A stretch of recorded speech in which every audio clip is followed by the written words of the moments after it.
What's going on, everybody? Welcome back to the Swingman podcast. It's podcast number 153, and I don't know if we can call it the.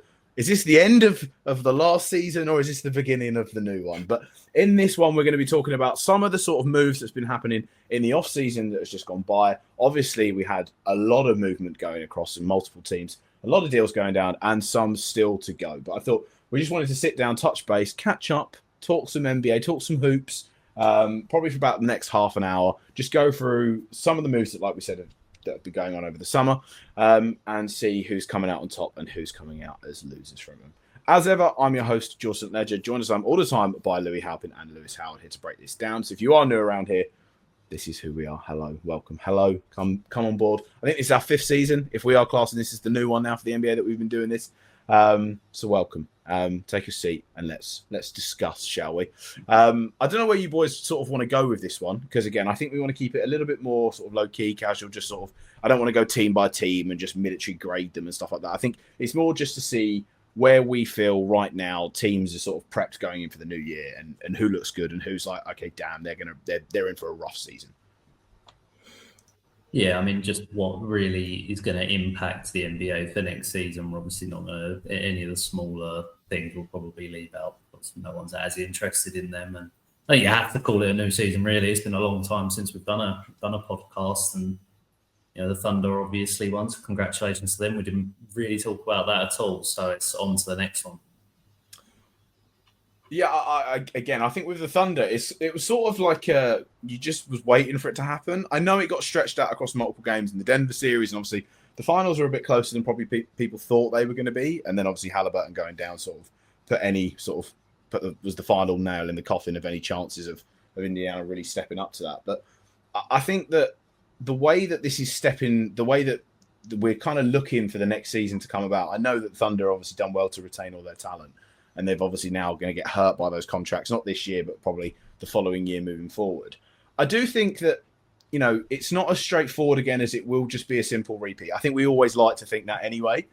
But I do think there are going to be some sort of teams that are just going to cause a bit more of a problem, especially in the West for OKC as well. So, I don't know, Louis, is there a team at the top of your mind right now that thinks, like, if you was to go, who's had the best offseason in the summer so far in terms of a free agency point of view and a trades point of view, who would you be leaning towards?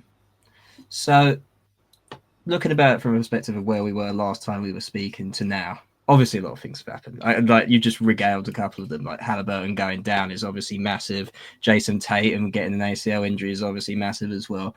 And I think that kind of speaks to your point about this isn't always just going to be a simple repeat. Obviously, I think it's easy to say that because they, in the end, had a pretty dominant season, you would say, overall, if you look at regular season and postseason across all of those.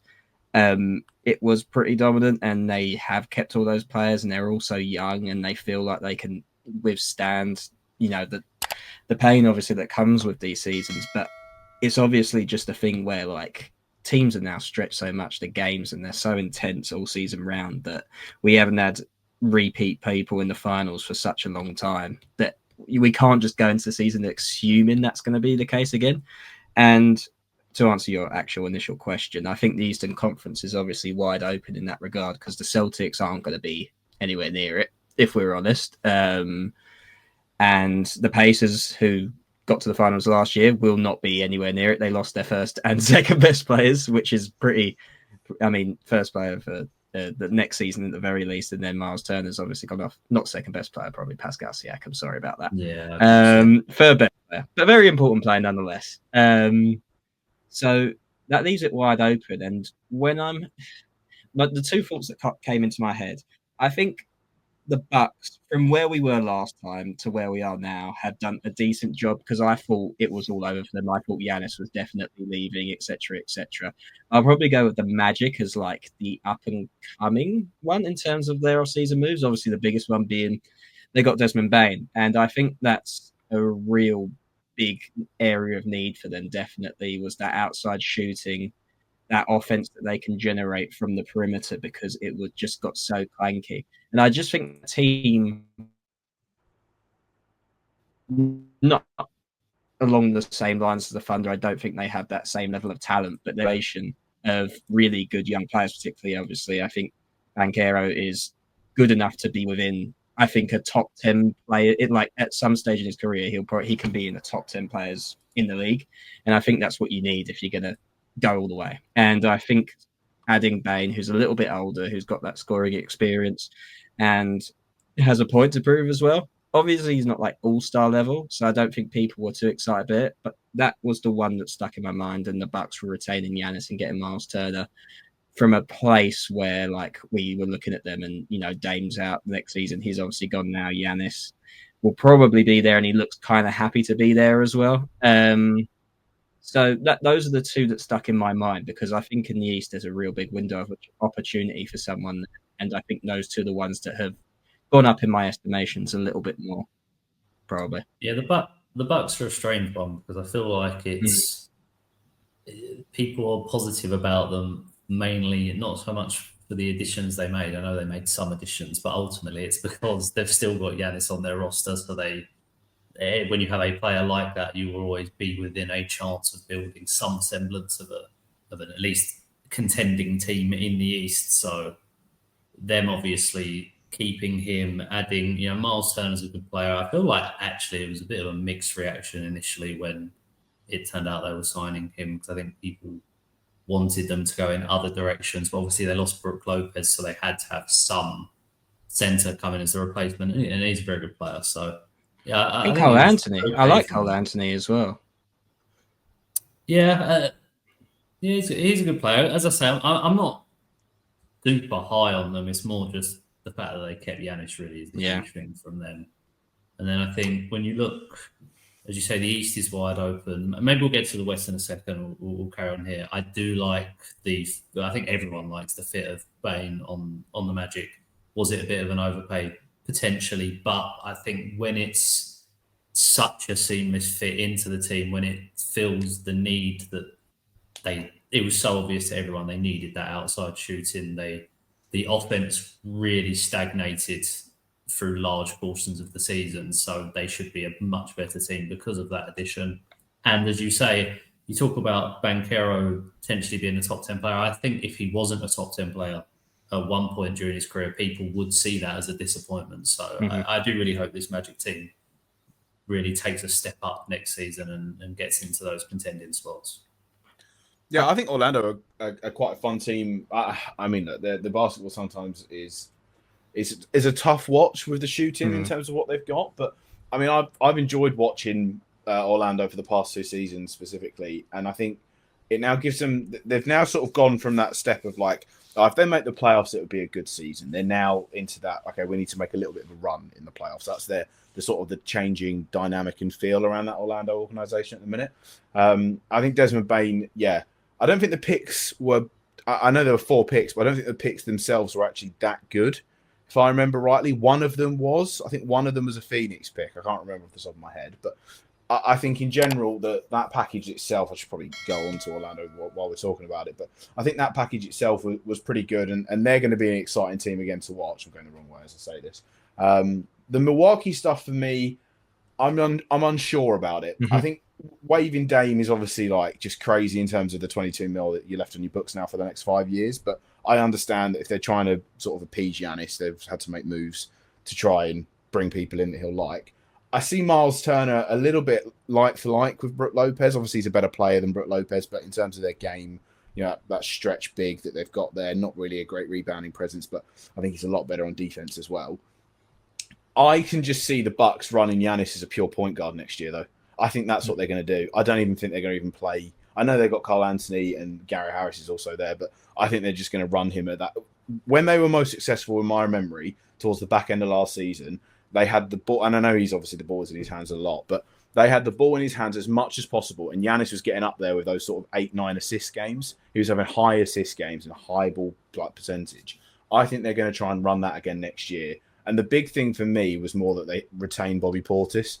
I really think I think Bobby Portis is quality, and the aspects of what he can bring to that Bucks team again in the next 3 seasons. He'll have a bigger role now as well. So that's where I stand. Yeah. I'm still unsure on what they're going to be, if I'm being completely honest. But yeah, I mean, the Bobby Portis stuff is obviously because Giannis doesn't play super high minutes, so they do need a decent level of production at that position. But for me, the main issues with it will be, and I think this is why people weren't super hyped about the Mark Turner trade initially because they wanted to see more help with the issues that have come up with Giannis-led teams, which is when it's getting to the closeout moments of games or when they need to find solutions to the defensive systems that they put in place for Giannis, aka a lot of the let him shoot kind of stuff. It's obviously much more complex than that, and you can't just stop Giannis by saying, "Oh yeah, let him shoot. We will get to the basket regardless."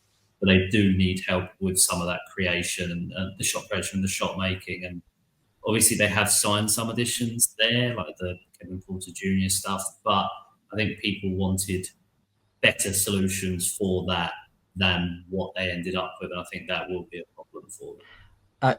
I think as well, like, I definitely agree that both of these teams, and I've said that I was impressed by most of their additions, but they're still like both significantly flawed. I don't deny that whatsoever, I don't think. But I feel like the Eastern Conference, from a quality standpoint next year, is going to be not great. We're obviously, the Celtics, who would be the number one contender and missing their best player. The Pacers, who are probably the second best contender, are going to miss a player as well. And then so you're talking about who's the competition there, really. You got New York, but they didn't really say they improved. And I actually think some of the noises that came out of their exit, and it was overall quite a feel-good story that they got to the Eastern Conference Finals, but as soon as they left, as soon as they got knocked out, it felt like the blame game sort of got. Obviously, Thibodeau got sacked, but the blame game, and people talk about how Cat was defending and stuff like that. It didn't give me great message. It didn't give me a great message coming out of that. It should have been better. Basically, you should have taken it as like, we got to use the Conference Finals. We haven't been here for absolutely ages. Let's go again next year, especially when the window's open. So you got their Magic. If the Heat, if they were to get someone, maybe could put themselves in the conversation, because that is how low the bar is on the Eastern Conference, that kind of thing. Yeah. Well, I mean, Louis, you're forgetting about some Philadelphia 76ers, but that's true. Actually, that is true. We'll digress on them.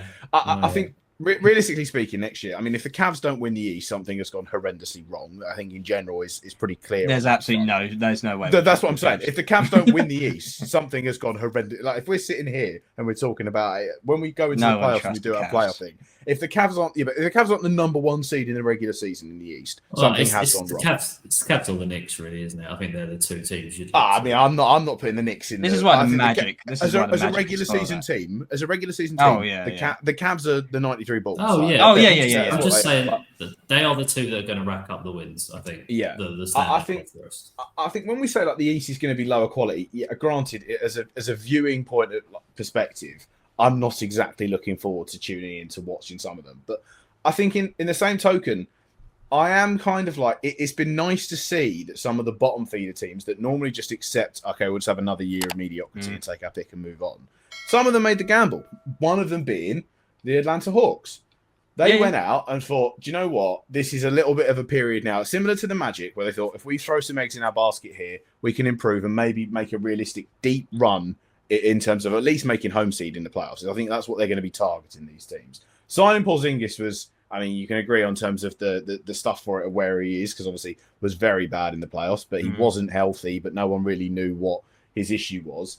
I think Nick Alexander-Walker is a great pickup as well. He was a very sort of, in terms of who was available in that free agency class for the money he's on, he was one of the sort of desirable targets that were there. It goes to the Hawks. Luke Kennard, again, just a streaky shooter, but I think the Hawks are going to be one to watch for sure.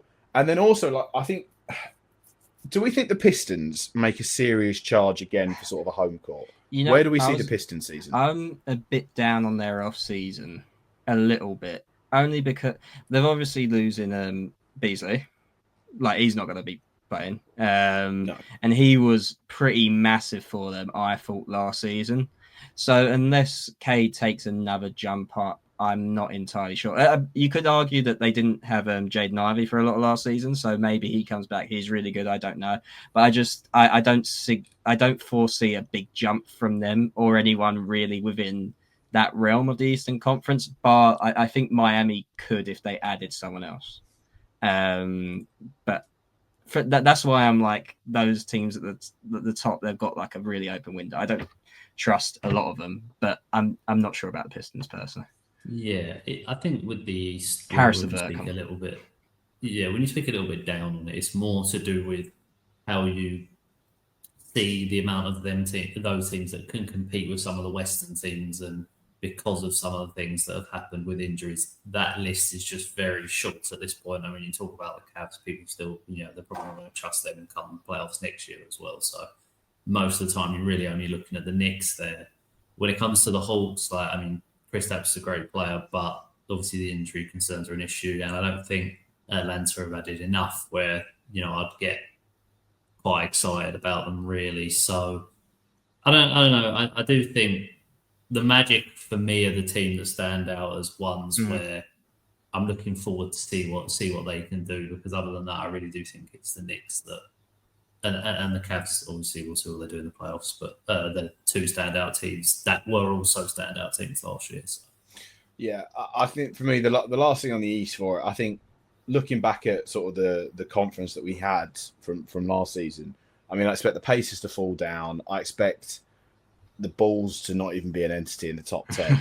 They've had a terrible last season. Actually. Yeah, and it's I mean, and they signed Billy Donovan to an extension as well. I don't know how many years it is, but it's more of I wonder where the Sixers. The Sixers are the wild card as well in terms of where they're going to fit into this. Because if they are fully healthy, the Sixers are a top 6 team in the East. Like where you put them, I don't think they're a top 2, but they're in and around. They're in and around that 3. They're in around that 3-6 seed. It's just for me who falls out for them, the Sixers, and I'm not sure who that's going to be. But. Yeah, I mean the Sixers aren't going to be fully healthy. I'll just chuck that in now. Really, I know you can't predict that, but they're not going to be. So it just is what it is, to be honest. What I didn't even track. Why was Paul George having surgery last week? I thought he got injured. He got injured in a warm up, in a training scenario. Wow. Okay. So and Embiid still we don't know.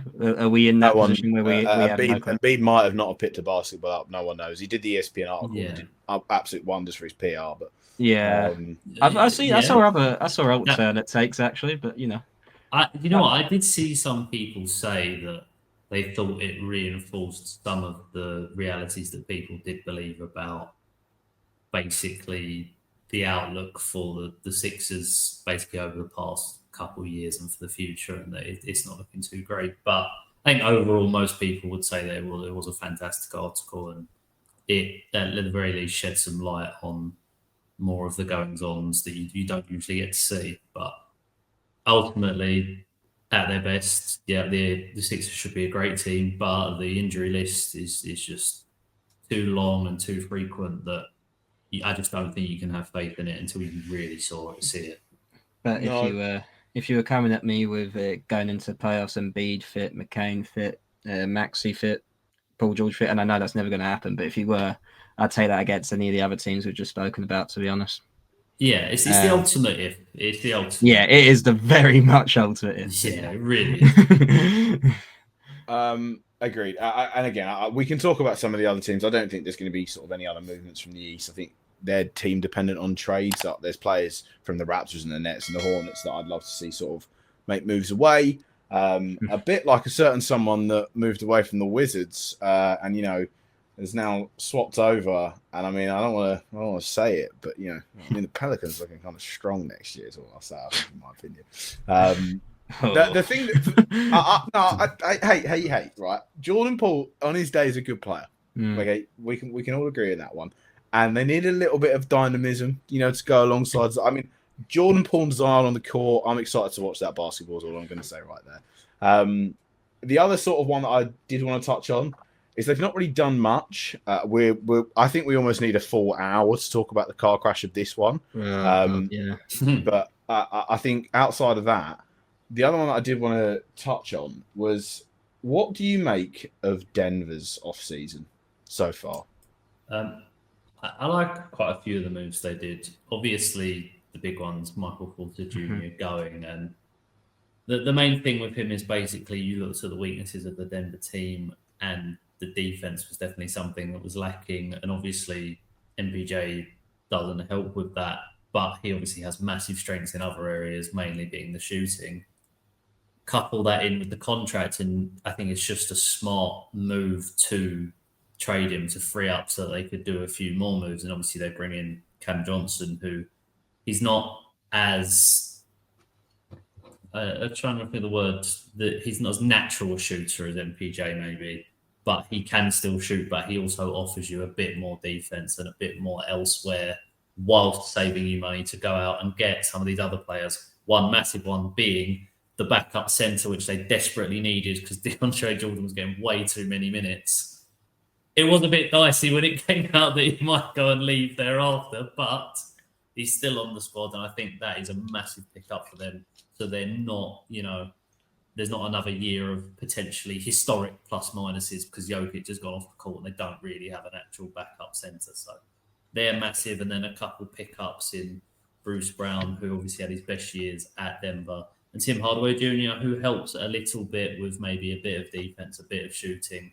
I'm not, I don't expect wonders from him, but it is another person to add to the roster because that's really what it needed. It just needed a bit of fleshing out to improve a bit of the areas. You've still got Jokic, still got Jamal Murray, and they should be one of the contenders next year. So I do like it. Yeah, I mean, they were close to beating the champions over 7 this year.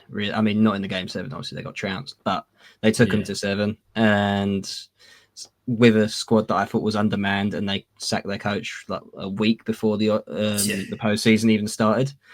So it tells you, I guess that's an interesting perspective on how much a coach influences it. But there's not a single player that's come through Denver that's not been improved by playing with Jokic. So I'm sure all those off-season acquisitions will be solid for them at the very least. I do think MPJ had become a bit of a weak point, and definitely from a contract standpoint, that the owner, our beloved Josh Kroenke, had talked quite a bit about it, and he was talking about how I thought that was an interesting move to be like, we may even have to trade Jokic. I thought that's an interesting thing to say in a press conference. Yeah, but they'll be in and around there because they have Jokic. I think. I do think it's I do think it's a bit of a crime that Jokic has truly never actually played with like an all-star caliber teammate. I know Jamal Murray is an all-star caliber, but he's never been there, and he's so up and down. But it's just the way. I'm not sure about you guys, but the CBA, I think I've seen a lot of people anyway, have kind of been like, what have we kind of done? Because it's just like, it's limiting these teams in massive ways and calls basically a couple of teams to just give up on a couple of seasons to save money and stuff like that. And yeah, it feels a bit strange that we can't have these like long-lasting. We're not going to be able to have these long-lasting dynasties. I know that Chet and Shea and Jalen Williams are all signed up for stuff, but that's going to bite them at some stage. They're going to have to trade one of them away. But yeah. It's been an interesting one. I like the off-season of the team that you've got up on the screen there, which if people aren't watching is the LA Clippers. But there's a key component of the LA Clippers that always pulls me back. So I've put this one up here primarily because these were the team that I wanted to talk about sort of the most. And also my sort of connection to how I'm putting this through is really playing up. So I thought if I just lock it in now in case it goes again, then it's on the screen and secured. But obviously the Clippers last year came in the 5th seed. They were joint wins with the 3rd seed of the Lakers, all with 50. And then have come out of this, re-signed James Harden, who played pretty well. I'd say was very good actually for the Clippers last season, all things considered. Norm Powell, they've lost, who held down some scoring, especially in moments last season throughout sort of the midway point of the year running up to All-Star. He was very good after All-Star sort of tailed off. But lost Norm Powell in a trade where they acquired John Collins, brought some more size in, and then signed Chris Paul, Brook Lopez, and Bradley Beal. Bradley Beal on a pretty relatively friendly contract. Chris Paul on the minimum. Brook Lopez, I think, is on a little bit over. Do you know, I think as off-seasons go, the Clippers have had a pretty strong one considering all of the memes that they've had for the Paul George stuff and how their futures and stuff are in the bin. Kawhi's healthy on that squad. They got some nice pieces around there together already with like some other players. Where do you see the Clippers being a sort of thing in the West next year? Obviously, I don't think any of us are going to have the Thunder not taking the 1 seed again. But, there are a lot of teams in the West that have made moves. Where do you see the Clippers? Yeah, I mean, it's just another year of the Clippers on paper being a team that you think should do very well, and then you bring the belief in and potentially something goes wrong. We'll wait and see, but I'll be interested to see how they use Bradley Beal in terms of, is it a second unit potentially that he leads, or are they going to try and integrate him into the starting unit. When I look at the backcourt, I do think it can be got at quite a lot. But looking at some of the other additions, there's a bit of size there. There's a very good backup in Brook Lopez for Zubac. Maybe Chris Paul helps with some of the. I feel like they've had issues sometimes with setting out basically the structure and the flow of the team when they're on offense. I do think James Harden did a pretty good job of that last season, though, I will say. So I don't think it's as much of an issue as it has been for them in previous seasons. But him being a veteran as well, and obviously he's played with James Harden before, you do think he will offer a lot to that team in other areas. I do like them. I always feel like I'm a bit higher on the Clippers than I should be at the start of every season. So at this point, I just try and just go with the fire with them. So I like the changes. Yeah, I mean, in a similar way, I can say that the Nuggets almost beat the team that became champions. The Clippers almost beat the team that almost beat the team. And that's kind of the story of their life, isn't it, really? On paper, I can't really argue with any of these moves. I think they look John Collins as well. That's I think kind of underrated one. He was good for at least the one Hawks playoffs run that they had, I should say. So I guess there's a bit of a hollow criticism because I can't say like they could have done better. It's just that I'm a bit unsure. I'm a bit unsure about Bradley Beal because all things considered, I think in Phoenix he was slightly unhappy about not having the ball very much, and I'm not entirely sure why he thinks that will change here. To be honest. But my main, I think, issue with them is they're a team that kind of directly runs through James Harden because Kawhi isn't there enough, and James Harden's the ball handler, and I think James Harden was abysmal in the playoffs last year, as he is in the playoffs. I'd say most years of his career, or at least he has moments. He has moments of high and very low, but now I do think he's kind of negative on that end. I think 37 years old. I'm not sure. He was good in the regular season. I just don't know about him when it comes to playoff time, and that's always going to be my issue with them. But if there's some players there that can maybe take that responsibility from him a little bit more, that'll be good. But Kawhi, I think the main it comes down to is Kawhi going to play enough games, which he played, I think, like 30-ish games last season. So if he does that again, if he goes into playoffs with a good bit of health, they can be right in there, definitely. But I just have the feeling they'll keep in their powder dry for something. I think they'll go for Giannis maybe at some stage, not as a trade, but maybe as a free agent. So yeah, that's where I am with them. Good off season. I still don't really know about them, to be honest. Yeah, I mean, like I said, I think the Clippers will be an interesting one. I think Bradley Beal's going to be used more in a second unit alongside Chris Paul. I think that's what they'll probably do, and I think they'll keep Dunn and Harden in sort of that main unit sort of style. But we'll wait and see what actually shakes out from there. I don't really want to spend too much time talking about the Lakers because I feel like sort of what everybody does. We're just waiting as well, aren't we, really? Sort of waiting to see what's going to end up happening to them.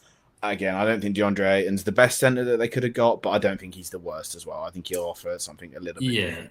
But I think people are a bit disappointed with the Ayton pickup purely because that is, if you would say what was the main addition they needed, it would have been the center, and they maybe haven't prioritized the most funds towards it. But okay. But I think considering the money, it just is a gamble that they should probably take with Ayton. So he's definitely not mad at it, but not mad at it. But you'd want them to maybe have prioritized a bit more the position. What was you saying, Louis? He's definitely talented. He just can't defend. We saw it on the run with the Suns. Like he was very good on that run with the Suns, and then it's just kind of gone a little bit peak from him. And I think obviously not being on a sort of contending team, some players do just sort of go in like third gear and just coast along. And now we'll wait and see. Okay, you're going to be the starting center on a Lakers team with potentially Luka and LeBron still there. So I think the other interesting one was Marcus Smart just deciding that, hey, he wants to ruin this entire Boston Celtics legacy. I think as well, he probably doesn't care because he kind of got kicked out the door on the way out for it. But, Marcus Smart will definitely be a sort of an impact leader in that bench unit. He doesn't really play many games for the last sort of 2-3 years. Yeah, that the dynasty sort of thing. Starts after you kind of vibes. But again, I don't hate it. He's on sort of very small money. I don't think he's on vet min. I think he's a little bit more than that. But I think apart from that, was there anybody else that I necessarily wanted to speak Houston about? Rockets. You have to talk about Houston. Yeah, I don't know what it is with Houston. Houston just don't excite me, and I don't know why. I'm pretty excited to see what Houston are like next year. I can kind of already think I know what they're going to be like. I think they're going to be worse. Oh, they're not going to be worse. No. I think they're going to be worse. I think they're going to be potentially. Maybe they have a worse record, but they're definitely not going to be worse in the playoffs. No chance. Yeah, Grant. Right. So this is where it gets techie for me, because every time, and I love watching Kevin Durant play, but we've seen it now from every team. The way in which it changes is monumental, and I'm not sure with who's the coach there and how that team goes. I don't know if that's the components to me that go, yeah, that's going to work really well immediately. I think they're going to need another year. I think it'll work well immediately. I think Kevin Durant's a great player that fits on any team in the league, so I just think it will definitely work. Jalen Green was incredibly inconsistent. You bring in Kevin Durant, who is a consistent scorer. That Suns team, people hated it, and he was still playing very well in it. I can't see how this, maybe just because of how good their regular season record was, maybe it's less. I think it was 52 wins they got last time? Yeah, they were second seed, 52 Yeah, wins. but I just can't see how they get worse with the additions they've made. I kind of agree. Yeah, I kind of agree. And it's not like it's really like, I think the issue I would have maybe is if KD was joining this sort of super young team. There are some young players in there, don't get me wrong, but it's like, I think that the issue with KD over the years is I don't think he's improved any sort of locker room atmospheres, perhaps. He's not a great leader. It's probably fair to say at this stage, but I think there's a lot of strong personalities already in there. Steven Adams for one and stuff like that. And I think they've got a good base and a good setup. I'm not sure if it puts them over the edge of anyone. It puts them over the edge of like where they were last year. If they had KD, they were probably going to beat the Warriors in that first round, and they may have beaten the Timberwolves, or it would have been a very good series between the two. But I'm not sure it puts them over the Thunder for me, really, unless, something happens to the Thunder, and I can't really go into it with that perspective. Fred VanVleet still... Yeah, it still worries me. VanVleet took less money and come back for 2 years. So yeah. He sees this as a 2-year thing. I see it as a second-year thing. I can't see how it starts and clicks immediatly. That's just me. I think that's fair. I do think that's fair. Because I kind of have a similar feeling. I just think the player you've brought in is one that can... If I was to pick pretty much any player in the league to where I just throw him in and see how the team meshes immediately, I think Kevin Durant's one of the ones where you can work much. That's mad, but you can't say that from what you can't. It's only because he's been traded about 17 times. Yeah, no, it's not that. It's his game and how it fits with people. In terms, I understand what you mean. Building round players, his skill sets you just can put on any team and you will get immediate production. I will say as well, in terms of the strong personalities and the leadership, I think the coach will be a massive help with that, because Ime Udoka is a very strong personality and he does have that leadership that I think should be able to get everything in order very quickly. I agree with that. I think he's one of the best guys. Well, yeah, I mean, Udoka is what the Rockets are. It's him. It's no player on that team. It's not Şengün or Van. It's none. It's him. Yeah. So that's why the culture. Yeah. 100%. Oh yeah, he's absolutely it. So that's why I'm interested to see how it's going to work. I don't doubt that in a 7-game series it's a bit different. I struggle to see. And I know it's Kevin Durant, so he's just plug and play really, but I don't know something. It's a psychological thing. Yeah, I don't know. It's something like that. But he's not left any place bar the Warriors, and it's different, I guess. But he's not left a place better than when he's came there, and I think that's a bit of a stain on his sort of lately. Yeah, but obviously a great player within there. But I just think improved a lot of teams when he gets there. Well, I just can't see. I can't see how you can't see it as anything but an upgrade. Well, he has improved them, but I don't think he's delivered on what people thought he was going to when he came there. That. Yeah, as a whole, 100%. Indeed. Right, I don't want to go too much further into anybody else. I just the West I could sit and talk about for hours, because again, I think the disparity in terms of the quality on teams, the West this year, normally it is typically the case that the West is better, but I think moving into this season, the West is just unbelievably stacked. There's one bad team, I think. One bad team I can pinpoint. Yeah, well, two. I'd say the Suns and the Jazz, and that's about it. I think the rest of them will all be there or thereabouts. Yeah. But yeah, it's kind of mental for how stacked the West is for next season. But is there any other teams that you two wanted to particularly talk about?